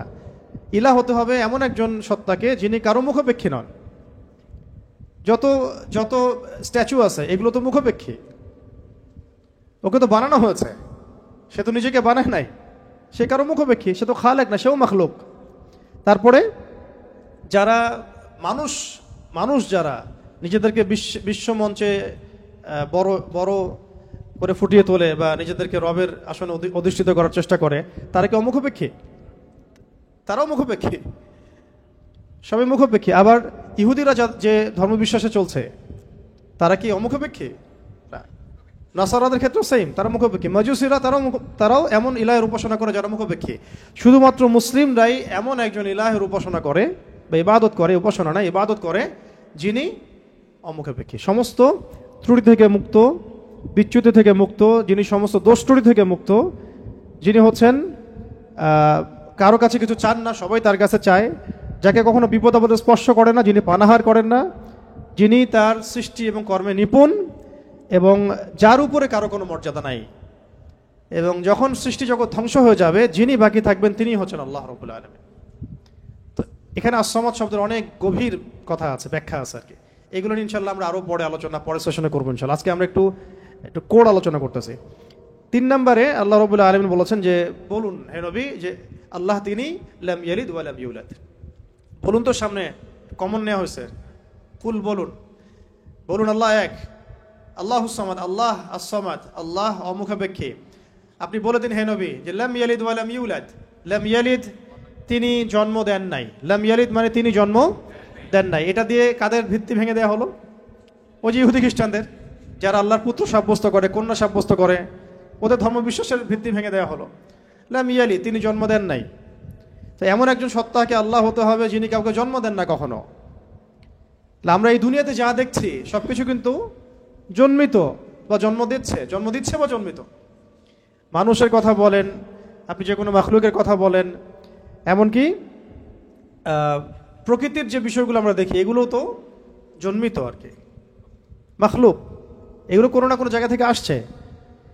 তো আল্লাহ রাব্বুল আলামিন হতে হলে এমন একজন সত্তা হতে হবে যিনি কাউকে জন্ম দেন নাই। ওয়ালাম ইউলাদ, এটা আরও কঠিন। কেউ জন্ম দেয় না সেটা একটা হতে পারে, একজন ধরেন মহিলা আছে জন্ম দেয় নাই সন্তান, তো সে তো কারো কাছ থেকে জন্মিত হয়েছে। দেখে দুইটা রাস্তাই বন্ধ করে দেওয়া হলো, যে আল্লাহ হতে হবে এমন একজন সত্তাকে যিনি না জন্ম দিয়েছেন না কারো কাছ থেকে জন্ম নিয়েছেন। এটা আরও কঠিন, এবং এই কাঠিন্যের মধ্যে কোনো সত্তা পড়তে পারে না আল্লাহ ছাড়া। এই মানদণ্ডে আল্লাহ ছাড়া অন্য কোনো সত্তা কখনো পড়তে পারে না, যিনি জন্ম দেন নাই, কারো কাছ থেকে জন্মও নেন নাই। অনেকে প্রশ্ন করে, যে অনেকের মধ্যে ওয়াসওয়াসা আসে যে এই বিশ্বজাহান আল্লাহ সৃষ্টি করেছেন, আল্লাহকে কে সৃষ্টি করেছেন? নাউযুবিল্লাহি মিন যালিক। নবী সাল্লাল্লাহু আলাইহি ওয়াসাল্লাম বলেছেন, যখনই এমন কোনো চিন্তা আসবে, এই চিন্তা শয়তান ঢুকিয়ে দেয়, যখনই এমন কোনো চিন্তা আসবে সেই জন্য পরে আউযু বিল্লাহি মিনাশ শাইতানির রাজিম, এবং ঈমান পাকাপোক্ত করার জন্য যেন পরে আমানতু বিল্লাহি ওয়া রুসুলিহি, আমানতু বিল্লাহি ওয়া রুসুলিহি, রুসুলিহি বহুবচন, আমানতু বিল্লাহি ওয়া রুসুলিহি। আল্লাহকে যদি কেউ জন্ম দিত, বা আল্লাহ যদি কোনো জায়গা থেকে সৃষ্টি হতেন, তাহলে যে স্রষ্টা তিনি তো আল্লাহ হতেন, তাই না? আল্লাহ যদি নাউযুবিল্লাহ কারো কাছ থেকে সৃষ্টি হতেন, তাহলে তো তিনি আল্লাহ হতেন না। এমন একজন সত্তাকে আল্লাহ হতে হবে যিনি সৃষ্টি নন, যাকে কেউ সৃষ্টি করে নাই, বরং তার কাজ সৃষ্টি করা। এটা তো আপনি কার্যকারণ তত্ত্ব থেকে বলছেন, এটা ফিলোসফিতে একটা তত্ত্ব আছে, কার্যকারণ তত্ত্ব। মানে তত্ত্বটা হচ্ছে এরকম, ইউনিভার্সিটিতে আমাদেরকে একটু পড়ানো হয়েছিল আর কি, যে প্রত্যেকটা কাজের পিছনে একটা কারণ থাকে। আসলে তাই, কিন্তু প্রত্যেকটা কাজের পিছনে একটা কারণ আসলেই থাকে। শয়তানির পিছনেও কোনো না কোনো কারণ তো আছে, কেন শয়তানি করতেছে, এটা কারণ তো আছে। প্রত্যেকটা কাজের পিছনে একটা কারণ থাকে। এই তত্ত্বটাকে তারা বলতো কার্যকারণ তত্ত্ব আর কি। তো এই তত্ত্ব থেকে তারা এই প্রশ্নটা উত্থাপন করেছে যে তাহলে আল্লাহকে কে সৃষ্টি করেছে? ঠিক আছে, এখানে এই তত্ত্বটা নিজেই তার দোষে ত্রুটিযুক্ত আর কি। আল্লাহকে যদি কেউ সৃষ্টি করে তাহলে তো সে আল্লাহ হবে, তাকে কেউ সৃষ্টি করলে সে আল্লাহ হবে, তাকে কেউ সৃষ্টি করলে সে আল্লাহ হবে। এইভাবে আপনি কোথায় গিয়ে শেষ করবেন? যেখানে আপনার চিন্তার জগৎ শেষ হবে সেখান থেকে আল্লাহ রাব্বুল আলামিন শুরু হবেন ইনশাআল্লাহ। ব্যাপারটা এরকম আর। তো আল্লাহ রাব্বুল আলামিন কাউকে জন্ম দেন নাই, কারো কাছ থেকে জন্ম নেন নাই, সহজ কথা। আর এখান থেকে ইহুদি এবং খ্রিস্টানদের যে ধর্মভিত্তি, এটাকে একেবারে ভেঙে দেওয়া হয়েছে। ওয়াকালাতিল ইয়াহুদ উযাইরুন ইবনুল্লাহ ওয়াকালাতিন নাসারা আল মাসীহু ইবনুল্লাহ, এটাকে ভেঙে দেওয়া হয়েছে। এবং তারা যে বলতো যে তিন খোদায় যে তারা বিশ্বাস করত, ট্রিনিটি, এটাকেও ভেঙে দেওয়া হয়েছে। ঠিক আছে, আবার মুশরিকদের ভিত্তিটা তাগেই ভেঙে দেওয়া হয়েছে। এরপরেও যারা বাকি ছিল ওদেরকে আসমাদ দিয়ে ভেঙে দেওয়া হয়েছে। তারপর সবশেষ ওয়ালাম ইয়াকুল্লাহু কুফুয়ান আহাদ, ওয়ালাম ইয়াকুল্লাহু কুফুয়ান আহাদ। এটা এত কঠিন যে এটা মানে উতরে যাওয়ার মতো আসলে ক্ষমতা আল্লাহ ছাড়া কারোরই নাই, এটা অসম্ভব। ওয়ালাম ইয়াকুল্লাহু কুফুয়ান আহাদ, ওয়া মানে এবং, ওয়া মানে এবং, ইয়াকুন মানে হয়, লাহু মানে তার জন্যে, কুফুয়ান মানে সমকক্ষ বা সমতুল্য, আহাদুন মানে কেউই। এখানে আহাদুন মানে আসলে কেউই। ওয়া মানে এবং, লাম ইয়াকুন, ওয়ালাম ইয়াকুন এবং হয় না, লাম মানে না, লাম হচ্ছে অতীতকালে না বাচক বোঝায়, অতীতকালে না বাচক, এগুলো মনে রাখবেন। ওয়া মানে এবং, ওয়াবের দুটো অর্থ হয় আল কোরআনে, কখনো কখনো শপথ বা কসম অর্থে আসে, কখনো কখনো এবং অর্থে আসে। যেমন ওয়া তিন ফলের কসম, ওয়াল আসরি সময়ের কসম। আর এখানে ওয়া জবর মানে হচ্ছে এবং, ওয়ালাম লাম হচ্ছে অতীতকালে না বাচক, অতীতকালে না বাচক। যেমন আমি কখনো বলিনি, আমি করিনি, আমি যাইনি, এগুলো বোঝাতে লাম শব্দ প্রয়োগ করা হয়। ঠিক আছে, ওয়ালাম ইয়াকুন, ইয়াকুন মানে হয়, লাম ইয়াকুন মানে হয় না, ওয়ালাম ইয়াকুন এবং হয় না, এবং হয় না, লাহু মানে তার জন্যে, লাহু মানে তার জন্য বলতে এখানে আল্লাহর দিকে নিসবত করা হচ্ছে। ওয়ালাম ইয়াকুন লাহু, তার জন্যে হয় না, কি হয় না? কুফুয়ান, মানে কুফু মানে কি? সমতুল্য, সমকক্ষ। অনেকে বলেন না বিয়ের ক্ষেত্রে কুফু দেখতে হয়, সমতুল্য, সমকক্ষ, সামঞ্জস্যতা। আহাদ কেউই, মানে তার সমতুল্য সমকক্ষ কেউ নাই, তার সমতুল্য সমকক্ষ কেউ নাই। এটা হচ্ছে আরো কঠিন, কারণ একজন ধরেন আহাদ উতরে আসলো, সমাদে গিয়ে শেষ হয়ে গেল। কেউ হয়তো বলছে লাম ইয়ালিদ ওয়া লাম ইউলাদ, এটাকে কোনোভাবে ব্যাখ্যা করছে, ধরেন কোনোভাবে উল্টাপাল্টা ব্যাখ্যা করছে, কিন্তু শেষে গিয়ে এসে কিন্তু আর আর পারবে না। ওয়ালাম ইয়াকুল্লাহু কুফুয়ান আহাদ, তার সমতুল্য কিছুই নাই। ধরেন আপনি বললেন যে এই মূর্তিটা নাউজুবিল্লাহ একটা দেবতা, কেউ বললো হয় কোনো মুশরিক, তাহলে এই মূর্তি একটা না, এই মূর্তি আরও অনেক আছে, সামঞ্জস্য আছে। কেউ যদি বলে এই নক্ষত্রটা তার ইলাহ, নাউজুবিল্লাহ, এই নক্ষত্র একটা না, তার সামঞ্জস্য আরও আছে, সিমিলারিটিস আছে আর কি। ঠিক আছে, কেউ বললো যে অমুক নবীর সন্তান আল্লাহর পুত্র, নাউজুবিল্লাহ, এই নবীর সন্তান একজন না, আরও বহু নবী আছে, তাদের সন্তান হয়েছে। এইরকমই ওয়ালাম ইয়াকুল্লাহু কুফুয়ান আহাদ হচ্ছে এমন একজন সত্তাকে আল্লাহ হতে হবে যার সাদৃশ্য কিছু নাই। লাইসা লাইসা কামিথলিহি শাই, তার সমতুল্য, তার মতো কিছু নাই। অনেকে আল্লাহ পাকের এই যে হাত, আল্লাহ পাকের চেহারা, আল্লাহর হাসি, আল্লাহর ক্রোধ, এগুলোকে ব্যাখ্যা করতে গিয়ে আকীদার ক্ষেত্রে এমন এমন কিছু ব্যাখ্যা করেছে যেখানে আল্লাহ পাককে মাখলুকের সাথে সাদৃশ্য করে দেওয়া হয়েছে, এবং তারা আবার বলছে এটাই নাকি আহলুস সুন্নাহ ওয়াল জামাআর আকীদা। এটা একটা বাজে বিষয়, এটা একটা বাজে কথা। আল্লাহ রাব্বুল আলামিনের জাত এবং সিফত সম্পর্কে আমরা ইনশাআল্লাহ আরেকদিন বিস্তারিত কথা বলবো। ঠিক আছে, এতটুকু বলছি এখন যে আল্লাহ আল্লাহই, তার মতো কোনো কিছুই নাই। যেখানে আল্লাহ পাক বলেছেন তার চেহারা, এটা চেহারার অর্থ ইশারা কি সেটা আল্লাহ পাক জানেন। ওটা আমি যদি এখন মনে করতে যাই যে এটা এরকম চেহারা, চোখ নাক মুখ কানওয়ালা, তো এটা শিরক হয়ে যাবে তো আর কি। আল্লাহ পাক কোনো মাখলুকের সাদৃশ্য না, ওয়ালাম ইয়াকুল্লাহু কুফুয়ান আহাদ, লাইসা কামিথলিহি শাই, তার মতো আর কিছু নাই। ঠিক আছে, তো আল্লাহকে কোনোভাবেই এইরকম কোনো ব্যাখ্যার মধ্যে আনা যাবে না। যেমন অনেকে বলেন না যে আল্লাহ পাক কোথায় আছে। তো এখন আপনি প্রশ্ন করলেন যে আল্লাহ রাব্বুল আলামিন কোথায় আছে, তো কেউ বলছে আরশের উপরে আছে, আরশের। তো আল্লাহ পাকের ক্ষেত্রে এমন দিক সাব্যস্ত করা যাবে না, উপরে নিচে ডানে বামে, এভাবে না। এটা ইস্তাওয়ার অর্থ কি, সেটা আল্লাহ পাক যেভাবে বলেছেন ওইটুকুতে চুপ থাকা আর কি, এটাকে ব্যাখ্যা করতে না যাওয়া। এমনকি আল্লাহ পাক আর রহমান আর রহিম, এটাকে এইভাবে ব্যাখ্যা করা যাবে না যে কেমন রহমান, আমাদের মতো রহমান, আমাদের মতো দয়াময় কি? আল্লাহর দয়া আল্লাহর মতো, আল্লাহ পাকের দয়া আল্লাহর মতো, আল্লাহর ক্রোধ আল্লাহর মতো, আল্লাহর মানে কারো প্রতি সন্তুষ্ট হওয়া তার মতো, তার নিজের জাত এবং সিফতের মতো, আমাদের কোনো মাখলুকের মতো না। আবার আল্লাহ পাকের দিকে কোনো দিকও সাব্যস্ত করা যাবে না যে আল্লাহ উপরের দিকে, নিচের দিকে, ডানের দিকে, বামের দিকে। এইগুলো মানে খুব সূক্ষ্ম বিষয় আকীদার, এবং এই আকীদার এই বিষয়গুলো সমাজের মধ্যে অনলাইনের মাধ্যমে এত ফিতনা সৃষ্টি হয়ে গেছে যেগুলো আসলে অনেক সময় জেনারেল ভাইরা এখানে মধ্যে ডুবে যাচ্ছেন আর কি। তো আল্লাহ পাকের ব্যাপারটাকে খুব সেন্সিটিভলি বুঝতে হবে এবং সূক্ষ্মতার সাথে বড় বড় উলামায়ে কেরামদের কিতাবগুলো পড়ে তাদের কাছ থেকে ব্যাখ্যা জেনে নেবেন। এবং যেটা বুঝবেন না পড়তে গিয়ে, যদি আপনি আকীদার বইগুলো আসলেই পড়তে পারেন, তাহলে যেটা বুঝবেন না সেটা অবশ্যই বড় আলেমকে জিজ্ঞাসা করতে হবে।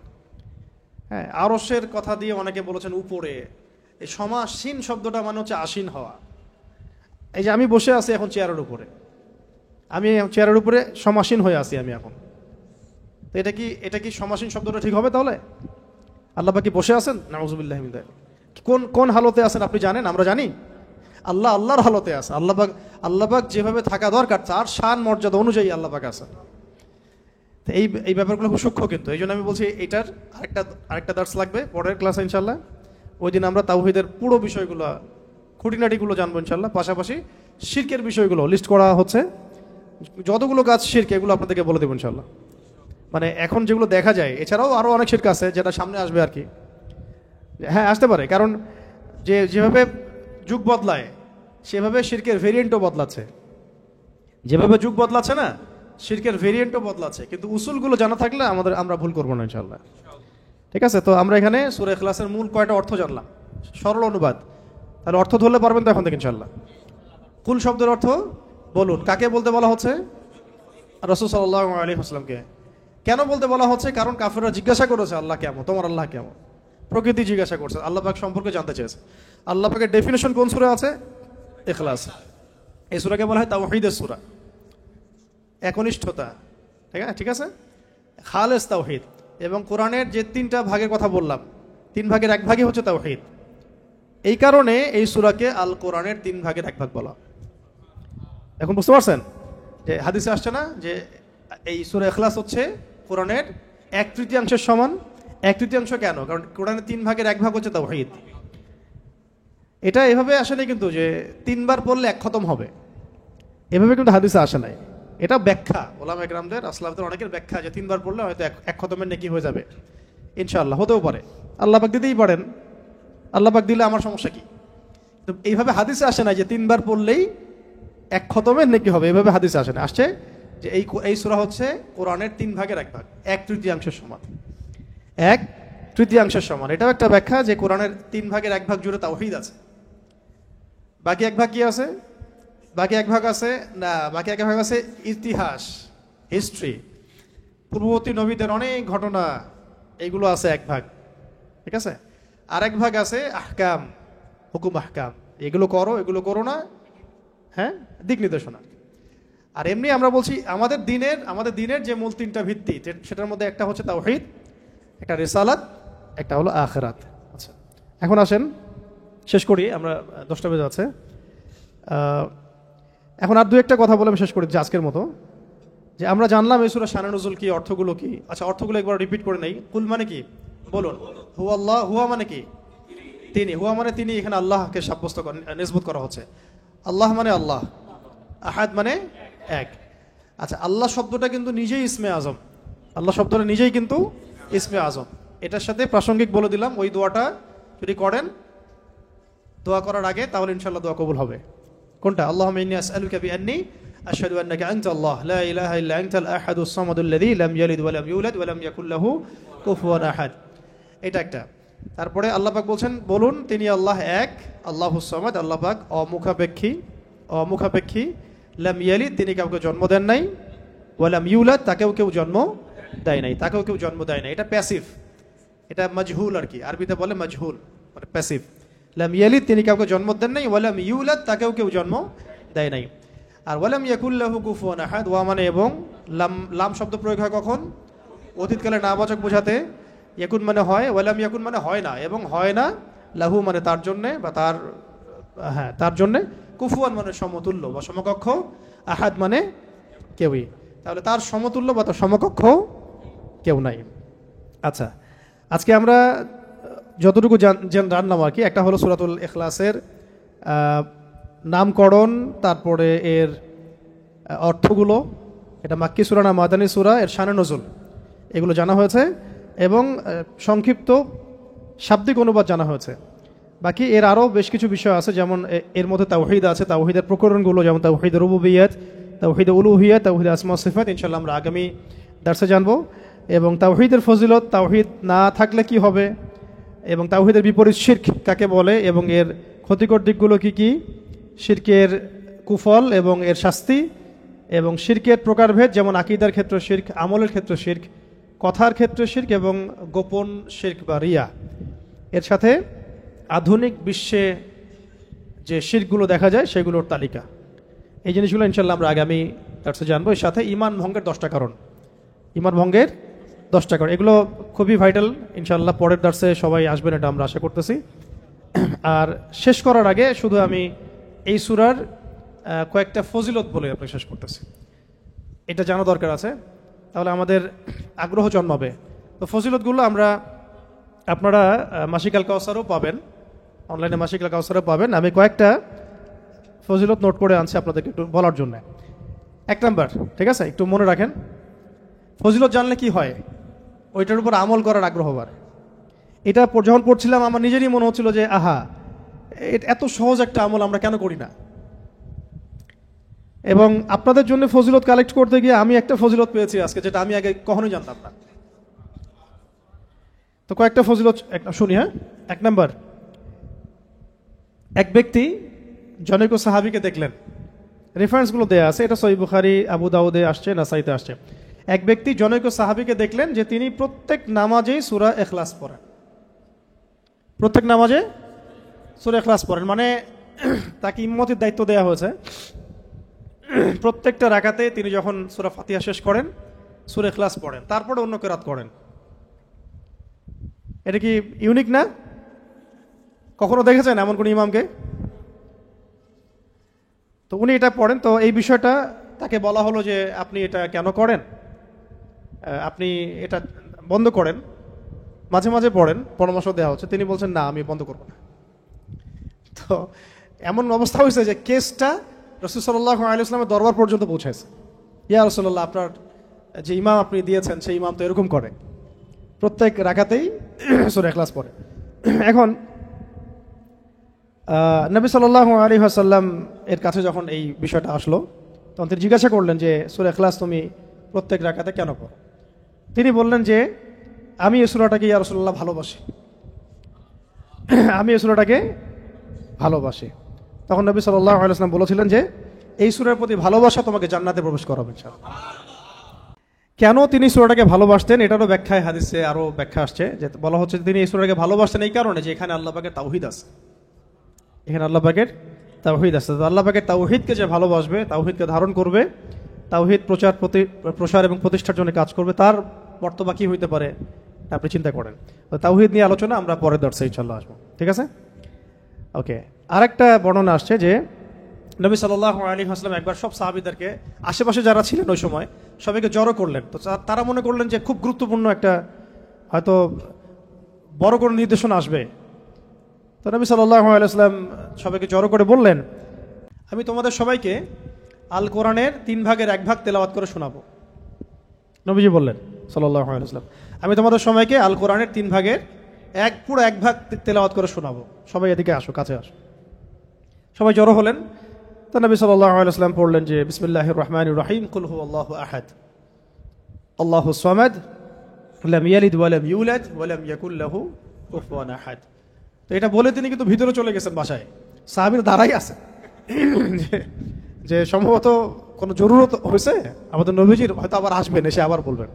এসে তিনি বলছেন এটা হচ্ছে কোরআনের 3 ভাগের 1 ভাগ,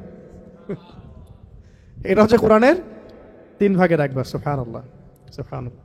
3 ভাগের 1 ভাগের তো একটা ব্যাখ্যা আমি বললাম।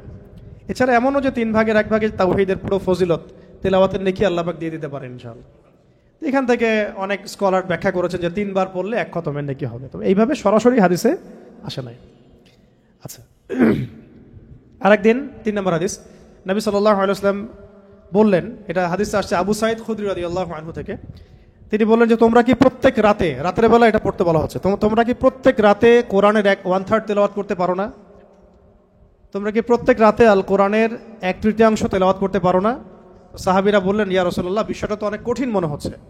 তখন নবী সাল্লাল্লাহু আলাইহি ওয়াসাল্লাম বললেন, না, এটা সহজ, আমলটা সহজ, কারণ সূরা ইখলাসই হচ্ছে কোরআনের 1/3। সূরা ইখলাস হচ্ছে আল কোরআনের 1/3। এইরকম সাহাবীগণ অন্য বর্ণনায় বলেছেন যে ইয়া রাসূলুল্লাহ, আমরা তো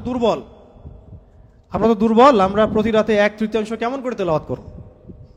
তো নবীজি বললেন যে বলো, কুল হুয়াল্লাহু আহাদ, আল্লাহুস সামাদ, লাম ইয়ালিদ ওয়া লাম ইউলাদ। আল্লাহ তাআলা পুরো কোরআনকে 3 ভাগে ভাগ করেছেন। একটু আগে আমি বললাম, আল্লাহ তাআলা পুরো কোরআনকে 3 ভাগে ভাগ করেছেন। এর মধ্যে সূরা ইখলাসটাই 3 ভাগের 1 ভাগ।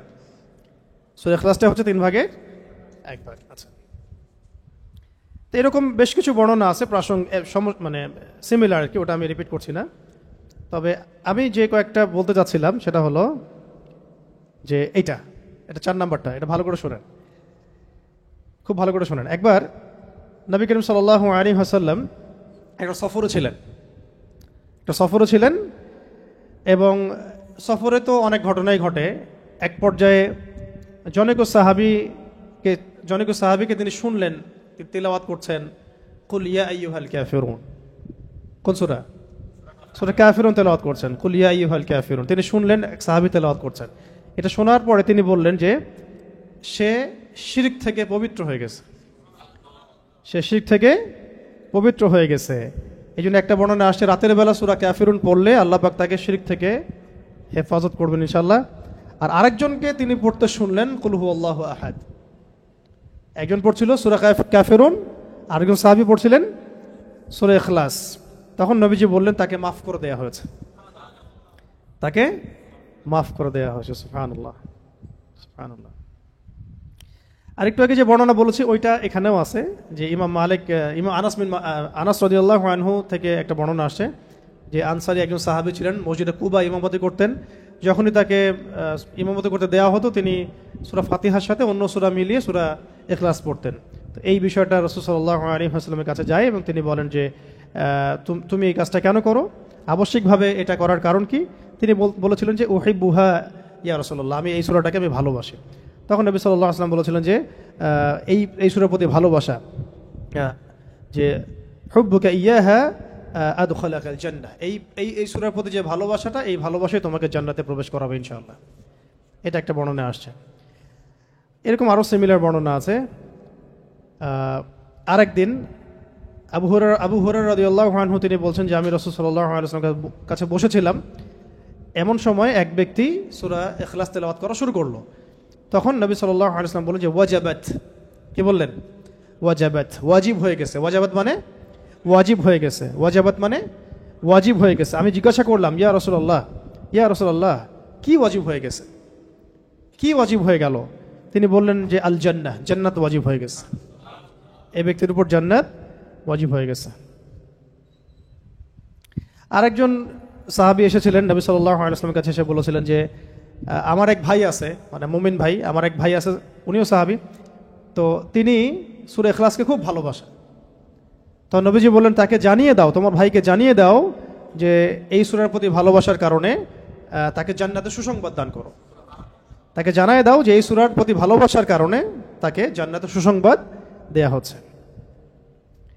এইরকম আরও বর্ণনা আছে সিমিলার, যেমন একটাতে আসছে, এটাও বুখারী মুসলিমের বর্ণনা, যে সাহাবায়ে কেরাম একদিন এক সাহাবীকে জিজ্ঞাসা করলেন যে এই সূরাটাকে আপনি এতবার কেন পড়েন? তিনি বলেছিলেন যে এই সূরার মধ্যে আর রহমানের সিফত এবং গুণাবলী আছে, এই সূরার মধ্যে আর রহমানের মানে আল্লাহ পাকের সিফত এবং গুণাবলী আছে, তাই আমি এটাকে পড়তে ভালোবাসি। তখন নবীজি বললেন তাকে জানিয়ে দাও যে আল্লাহও তাকে ভালোবাসে। মানে এক এক জায়গায় এক একভাবে শব্দ এক্সট্রা আসছে আর কি। কোনো জায়গায় বলা হচ্ছে তার জন্য জান্নাত ওয়াজিব হয়ে গেছে, কোনো বর্ণনা আসছে যে তাকে জানায় দাও যে আল্লাহ তাকে ভালোবাসেন, কোনো বর্ণনা আসছে তাকে জানায় দাও যে তাকে জান্নাতের সুসংবাদ দান করো। এরকম করে বিভিন্ন বর্ণনা আসছে আর কি। এবার আমাদের জন্য খুব আগ্রহের একটা হাদিস, এটা শুনেন। মুয়াজ ইবনে আনাস জুহানী রাদিয়াল্লাহু তাআলা আনহু বলেন যে রাসূলুল্লাহ সাল্লাল্লাহু আলাইহি ওয়াসাল্লাম একদিন বললেন, ভালো করে শুনেন, রাসূলুল্লাহ সাল্লাল্লাহু আলাইহি ওয়াসাল্লাম একদিন বললেন, যে ব্যক্তি কুল হুয়াল্লাহু আহাদ এই সূরাটাকে 10 বার পড়বে, যে ব্যক্তি সূরাটাকে 10 বার পড়বে, আল্লাহ তাআলা তার জন্য জান্নাতে একটা প্রাসাদ নির্মাণ করবেন। তো এই কথাটা শুনে ওমর রাদিয়াল্লাহু আনহু বললেন, ওমর ইবনে খাত্তাব তিনি বললেন যে তাহলে তো আমরা অনেক প্রাসাদের অধিকারী হয়ে যাব ইয়া রাসূলুল্লাহ। তার উদ্দেশ্য ছিল এটা, যদি আমি 20 বার পড়ি ইয়া রাসূলুল্লাহ, তাহলে নবীজি বললেন তাহলে দুইটা প্রাসাদ, যদি 30 বার পড়ি তা 3টা প্রাসাদ, তো ইয়া রাসূলুল্লাহ তাহলে তো আমরা অনেক প্রাসাদের অধিকারী হয়ে যাব। তখন নবীজি বললেন যে আল্লাহ তাআলার দান এর চেয়েও বেশি প্রশস্ত, মানে আপনি 100 পড়লে 10টা ঘর পাবেন, আমরা 100 পড়লে 10টা ঘর পাবো, 200 পড়লে 20টা। এইভাবেই আল্লাহ পাকের দান আরও প্রশস্ত। আর যে হাদিসটার কথা আমি বললাম, যেটা আমি আজকে আপনাদের জন্য এটা রেডি করতে গিয়ে জেনেছি আর কি, এটা আমার আগে জানা ছিল না। এটা জানার পরে আসলে আমাদের মনে হচ্ছে কেন এই আমলগুলো করি না। এত সময় দেখা যায় যে অনেক সময় অনলাইনে বসে থাকছি, তাই না? অনেক সময় এমনিই বসে আছি জিকির ছাড়া, তো গাড়িতে যাওয়া আসা হচ্ছে, ওই সময় বসে আছি, কোনো কাজ নাই, এমন অনেক সময় হয় না? কেন আমরা এই সময়গুলো কাজে লাগাই না? এই লাস্ট হাদিস, একজন সাহাবী ছিলেন যার নাম মুয়াবিয়া ইবনে মুয়াবিয়া বিন মুয়াবিয়া আল মুজানি রাদিয়াল্লাহু তাআলা আনহু। তিনি ইন্তেকাল করেছিলেন এবং নবী সাল্লাল্লাহু আলাইহি ওয়াসাল্লামের তিনি সাহাবীদেরকে নিয়ে জানাজার নামাজ পড়া হলো। ভালো করে শুনুন, মুয়াবিয়া ইবনে মুয়াবিয়া আল মুজানি রাদিয়াল্লাহু তাআলা আনহু ইন্তেকাল করলেন, নবী সাল্লাল্লাহু আলাইহি ওয়াসাল্লাম সাহাবীদেরকে নিয়ে তার জানাজার নামাজ পড়ানোর পরে নবী সাল্লাল্লাহু আলাইহি ওয়াসাল্লামের কাছে জিবরাইল আলাইহিস সালাম আগমন করলেন এবং তাকে জানিয়ে দেওয়া হলো ওয়াহির মাধ্যমে যে এই সাহাবীর জানাজায় আমি জিবরাইল আলাইহিস সালাম বলছেন 70,000 ফেরেশতা সহ আমি উপস্থিত হয়েছিলাম। 70,000 ফেরেশতা সহ এই জানাজা সালাতে আমি উপস্থিত হয়েছি। তো নামাজ শেষে নবী সাল্লাল্লাহু আলাইহি ওয়াসাল্লাম জিজ্ঞাসা করলেন যে ইয়া জিবরিল, হে জিবরিল, ইয়া জিবরিল, হে জিবরিল, বিমা বালাগা মুআবিয়া ইবনে মুআবিয়া হাযিহিল মানজিলা। এই সাহাবীর মুআবিয়া ইবনে মুআবিয়া রাদিয়াল্লাহু তাআলা আনহুর কোন কারণে এই মঞ্জিলে তাকে পৌঁছে দেওয়া হলো, কোন কারণে তাকে এই মঞ্জিলে পৌঁছে দেওয়া হলো, মানে এত উঁচু মাকাম দেওয়া হলো। তখন তিনি বলছিলেন যে ইয়া রাসূলুল্লাহ সাল্লাল্লাহু আলাইহি ওয়াসাল্লাম, এই মর্যাদা লাভের কারণ হচ্ছে যে সে দাঁড়িয়ে, বসে, হেঁটে, সওয়ারিতে অবস্থায় সবসময় সূরা ইখলাস তেলাওয়াত করত। এই মর্যাদার কারণ হচ্ছে সে দাঁড়িয়ে, বসে, হেঁটে হেঁটে, সওয়ারিতে, মানে সার্বক্ষণিক তার আমলে ছিল, খুসুসি আমল ছিল সূরা ইখলাসের বেশি বেশি তেলাওয়াত। সুবহানাল্লাহ। এটা মুসনাদ আহমদে আসছে হাদিসটা, আরও কিছু হাদিসের মধ্যে আসছে হাদিসটা। তো আল্লাহ পাক আমাদের সবাইকে এই সূরার প্রতি বেশি বেশি আমল করার তৌফিক দান করেন। অনেকগুলো ফজিলত পেলাম, তাহলে ফজিলতগুলোর মধ্যে এগুলো সব অথেন্টিক, এগুলো নিয়ে কোনো ইনশাল্লাহ সন্দেহের কিছু নাই। অন্য কিছু কিছু বইয়ের মধ্যে দেখা যায় যে 400 পড়লে, 1000 পড়লে কিছু কিছু আমল দেয়া আছে, এগুলো সনদগুলো সহি না এবং এগুলো দুর্বলতা আছে। তো ওইগুলো আমরা এখানে আলোচনা আনলাম না। মূল যে বিষয়গুলো সেগুলো বললাম যে এই সূরা প্রথমত রাতের বেলা পড়তে হবে, মানে আমরা পড়বো ইনশাল্লাহ। তারপরে সূরা ফালাক, নাস, ইখলাস, এটা তো সকাল সন্ধ্যায়, আবার ঘুমানোর সময়ও। ঠিক আছে, এটা গেল 3টা আমল। আরেকটা হলো অন্তত পক্ষে 10 বার দিনে, 10 বার তো পড়াই যায়, নিজের উপর এটা কিন্তু আমল হিসাবে নিয়ে নেওয়া যায়। আমি 10 বার পড়বো সারাদিনে, হ্যাঁ, একটা অট্টালিকা, 10 বার পড়লে একটা প্রাসাদ, জান্নাতে একটা প্রাসাদ, 20 বার পড়লে 2টা, 30 বার পড়লে 3টা। যত বেশি পড়বে তত বেশি। সবচেয়ে বড় কথা, এই সূরার মধ্যে আল্লাহ পাকের তাওহীদ আছে এবং এই তাওহীদকে যে ভালোবাসবে আল্লাহ তাকে ভালোবাসবেন। এই সূরাকে যে মহব্বত করবে আল্লাহ তাকে মহব্বত করবেন। এই সূরাকে যে ব্যক্তি তাওহীদের কারণে মহব্বত করে, আল্লাহ পাকের জাত এবং সিফাতের কারণে মহব্বত করে, আল্লাহ পাক তাকে জান্নাতে প্রবেশ করাবেন। তো এখানে সবচেয়ে মূল কথাটা হচ্ছে আল্লাহ পাকের তাওহীদ। এই তাওহীদ কি, তাওহীদ কত প্রকার, তাওহীদের প্রকারভেদগুলো কি কি, তাওহীদের বিপরীত কি, শিরক কত প্রকার, ঠিক আছে, কি, কেন, এর ক্লাসিফিকেশনগুলো, এইগুলো ইনশাআল্লাহ আমরা আগামী দার্সে জানবো ইনশাআল্লাহ। ঠিক আছে, আজকে এই পর্যন্ত থাক। আগামী দার্সে সবাইকে আসার আমন্ত্রণ জানাচ্ছি। আল্লাহ পাক আমাদের সবাইকে সূরাতুল ইখলাস বিশুদ্ধ করে তিলাওয়াতের, এর মর্ম বোঝার এবং এর উপর নিয়মিত আমল করার তৌফিক দান করেন। এবং সূরা ইখলাসের মধ্যে যে তাওহীদ আছে, এই তাওহীদটা নিজের জীবনে, আকীদায়, আমলে, নিজের আখলাকের মধ্যে প্রতিষ্ঠা করা এবং এই তাওহীদের ব্যাপক প্রচার প্রসার প্রতিষ্ঠায় নিজেদেরকে আত্মনিয়োগ করার তৌফিক আল্লাহ পাক আমাদেরকে দান করে দেন।